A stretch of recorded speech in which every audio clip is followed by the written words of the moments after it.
साल 2030 की एक डरावनी रात, मैं और मेरा छोटा भाई जंगल में टेंट लगाकर सो रहे थे। तभी अचानक दूर आसमान में एक सिग्नल फ्लेयर चमका और हमारी नींद खुल गई। बाहर लगातार किसी के चलने की आवाज आ रही थी। हम दोनों टेंट के अंदर चुपचाप बैठे थे और समझ नहीं पा रहे थे कि बाहर आखिर हो क्या रहा है।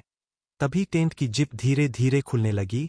मेरा छोटा भाई डर के मारे चीखने ही वाला था, इसलिए मैंने तुरंत उसका मुंह दबा दिया ताकि हमारी आवाज बाहर न जाए।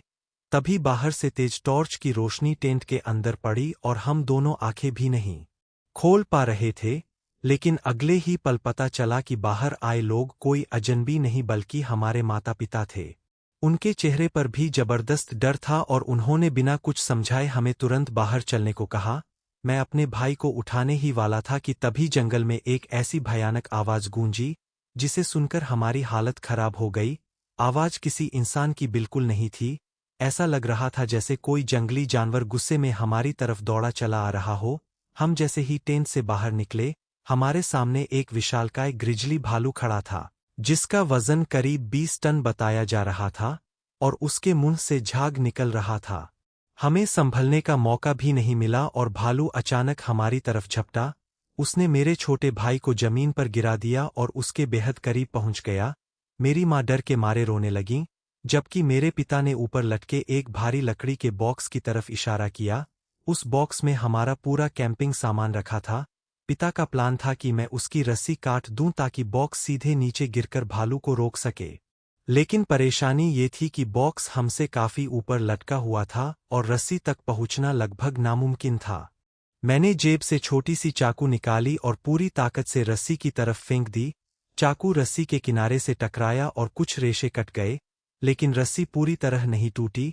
उधर भालू मेरे भाई के बेहद करीब पहुंच चुका था और अब हमारे पास सोचने के लिए एक सेकंड भी नहीं था। तभी मेरी नज़र पास जलती हुई लकड़ी पर पड़ी। मैंने जलती हुई तीली उठाई और सीधे रस्सी की तरफ फेंक दी। किस्मत से आग रस्सी के बचे हुए हिस्से तक पहुंच गई और कुछ ही सेकंड में रस्सी पूरी तरह जलकर टूट गई। भारी लकड़ी का बॉक्स सीधे नीचे गिरा और भालू के ऊपर जा गिरा। जोरदार आवाज हुई और भालू वहीं बेहोश होकर गिर पड़ा। हमने बिना समय गवाए अपने भाई को वहां से खींचकर बाहर निकाला, लेकिन कहानी अभी खत्म नहीं हुई थी। तभी आसमान में एक तेज रोशनी दिखाई दी और हेलीकॉप्टर की आवाज धीरे धीरे हमारे करीब आने लगी।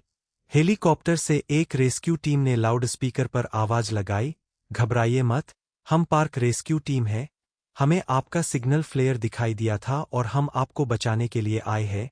उन्होंने नीचे रस्सी वाली सीढ़ी उतारी और हम चारों ने जल्दी से उस पर चढ़कर हेलीकॉप्टर में जगह बना ली। इसके बाद मेरे भाई को तुरंत अस्पताल ले जाया गया।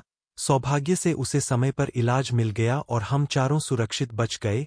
उस रात के बाद हमने एक बात जरूर समझ ली, जंगल में कैंपिंग करना मजेदार हो सकता है, लेकिन अगर सामने इतना बड़ा भालू आ जाए तो एडवेंचर तुरंत हॉरर फिल्म बन जाता है।